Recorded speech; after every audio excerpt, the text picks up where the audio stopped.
Hi, and welcome back to Focal Point AFR Talk. I'm Brian Fisher. Welcome aboard the USS Focal Point, our patrol boat, in which we patrol the choppy waters of America's public life, looking for the coordinates where truth intersects with politics. Our commander on the bridge, the scriptures, our nautical charts, Holy Spirit, our navigator, and I serve as your loyal, humble, and cheerful first mate. Happy to and honored to welcome aboard the USS Focal Point, good friend of this program, a colleague, also a host of a radio program right here on AFR Talk, Alex McFarland. Alex, welcome to Focal Point with Brian Fisher.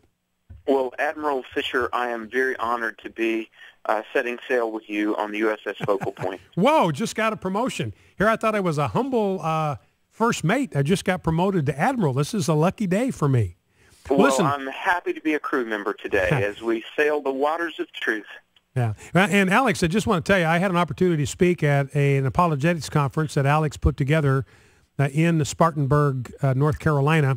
Alex is the director for Christian Worldview and Apologetics at the Christian Worldview Center of North Greenville University in Greenville, South Carolina. Terrific apologetics conference, Truth for a New Generation.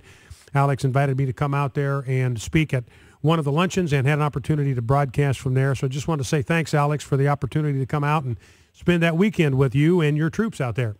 Well, thank you, Brian. You did a great job, and maybe some of the folks listening have been to one of the events. For about 17 years, we've been doing a national apologetics event, and we call it Truth for a New Generation. And we have a lot of folks like Josh McDowell and people like that, but one of the very special things we've always done midday Saturday, we'll have a luncheon for all the speakers and some of the folks that have sponsored the event. And in years past, we've had Chuck Colson to be the VIP luncheon speaker midday, some people like Colson. And this year we had Brian Fisher. So it was really an honor, and you did a fine job, my friend. Well, it was a great honor to be a part of that. And Alex, the reason I wanted to bring you on is to talk about a brand new book. You specialize in apologetics and theology. You've written a brand new book. And I want you to tell us about this book and how it could be useful to people in our listening audience. Well, I've got a brand new book out entitled 10 Answers for Atheists, How to Have an Intelligent Discussion About the Existence of God. And Brian, in the writing of the book, I interviewed 34 different professed atheists and agnostics.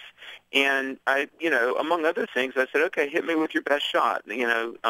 What's your beef with Christianity and belief in God? And so in the book, I give several different profiles of atheists. Not all atheists are created equally. And some of the reasons, some of the emotional, social, theological, moral, psychological reasons that people would have an aversion to God. But then we also give answers to dozens of their questions, everything from, things like intelligent design to the authenticity of the Bible to, why is there pain and suffering in the world.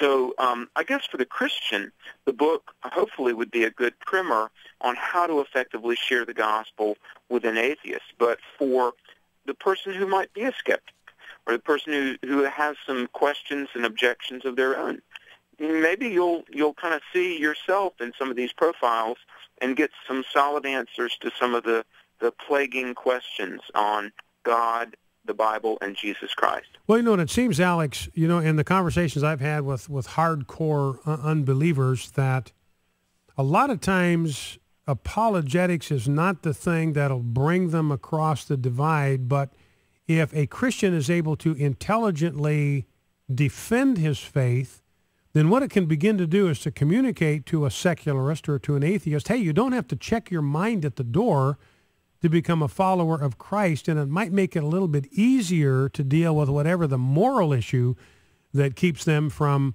stepping across the divide. And I would just echo what you're saying, Alex. I've often found that the reading and apologetics I've done has probably been more for my benefit as a believer almost than anyone else, because it strengthens my faith. It reinforces my faith, and I think your book is going to have the same effect on a lot of readers.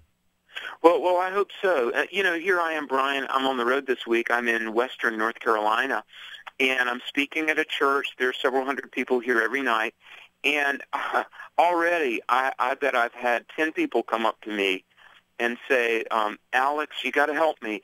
My son was raised in church, and now he calls himself an agnostic or an atheist. My coworker is an atheist. Brian, 1 week ago today, there was a lead article in USA Today, the front page lead article. For the first time in American history, Protestants are now less than 50% of the population. Now, when we talk about the Protestant church, we're talking about, Methodist, Baptist, Presbyterian, Assembly of God, and other Protestant denominations. Well, less than 100 years ago, 95% of Americans were Protestants. 5 years ago, 2007, 53%. Today it's 48% and declining. And so not only to obey the Scriptures, because verses like 1 Peter 3:15 says, be ready always to give an answer for the reason of the hope that we have, but just out of preserving the church within our culture and reaching these precious souls for whom Christ died, for a number of reasons, it behooves the church to ramp up and to be able to present and even defend the faith. Because, let me say, Brian, the Richard Dawkins, the Christopher Hitchens of the world, they have done their work well. They have pointed a whole generation now to unbelief, and the ranks of atheists and agnostics are higher than ever. But the good news is the questions have answers. I mean, when an atheist comes along and says, why do you believe in God? Why do you trust the Bible? Why do you believe in Jesus? It's not that difficult to learn some basic information and to be able to effectively defend the faith to those who have questions and objections. And for the reasons I've stated and more, we simply must do this. And it strikes me, Alex, most of us are going to have a friend or two in our sphere of influence. It could be a family member. It could be a friend. It could be a teammate on a softball team. Could be a coworker who is a secularist, who is an atheist, who does not believe in God. And yet there's a connection there. There's a relationship there. And it seems to me that one of the ways that our listening audience could use this book is get 2 copies of this book and give as a gift a copy of this book to a friend and said, will you, out of courtesy for our friendship, just as a gesture to me, would you be willing to read this book? I'd like to talk about it with you and get your reaction. I'm not going to push you. I'm not going to press you. It's not going to be a hard sell. But I'd love if as a favor to me, you would read this book and let me know what you think. I've got a copy of it. I'm going to read it for myself, and I'd love to sort of compare reactions to you. And so it seems to me this could be a great way to sort of introduce a conversation about God with someone with whom we have a relationship. Exactly, Brian. Exactly. Hey, 2008, this is 4 years ago, there was the General Social Survey. This is a secular polling of thousands of 18 to 30-year-olds. This is a very coveted demographic, not only retailers, but religious groups and churches. A lot of people care about the 20-somethings, the 18 to 30-year-olds. Representative sample believed to be very accurate. The General Social Survey of 2008 included a lot of questions, one of which was this: I would be willing to hear a Christian discuss their beliefs even if we disagreed. I would be willing to hear a Christian discuss their beliefs even if we disagreed. Of the 18 to 29-year-olds surveyed, 89%, it was 89.4%, almost 9 out of 10, said yes. Isn't that amazing? Now, I've got a more recent, the American Research Group, 2011, polled several thousand young adults, and they asked the question, do you believe the Bible applies to today's problems and is still practical for today? Do you believe the Bible applies to today's problems and is still practical for today? 90% said yes. They asked the question, are you worried about the moral direction of the country? 87.1% said yes. So young adults are still open. Now, they might kind of have this de facto skepticism, not any basic religious orientation. In fact, I mentioned the USA Today article from last week, and the fastest growing faith segment, and it sounds a little counterintuitive because it's no faith at all, but there's a group now that sociologists call nones, N-O-N-E-S. What do you believe about God? What do you believe about church? And the answer is none. No religious orientation, no previous church background. And right now, Brian, 1 out of 5 have no church orientation. 20% of the population. This is the highest ever. But this same group that doesn't really believe anything much about God and doesn't really go to church, they weren't raised in church as perhaps you and I might have been. This same group, though, 9 out of 10 say, I'd be willing to listen to a Christian discuss their beliefs. 9 out of 10 say the Bible still is probably applicable for our situation today. And 87% say they're concerned about the moral direction of the country. Now, what that tells me is they're willing to listen if we Christians are willing to share. But we've got to be equipped to share effectively. And that's what my books, for God's glory, and that's my prayer, that's what my books are designed to do, to equip a generation to present, explain, and even defend the faith. Talking here with Dr. Alex McFarland, who is the co-host of a program that airs every day right after my program, Exploring the Word.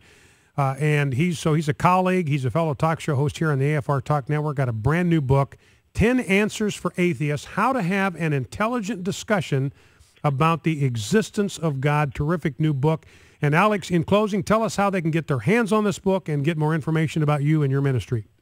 Well, God bless you, Brian. Thanks. The book is available anywhere, Christian bookstores, online retailers, the major booksellers online.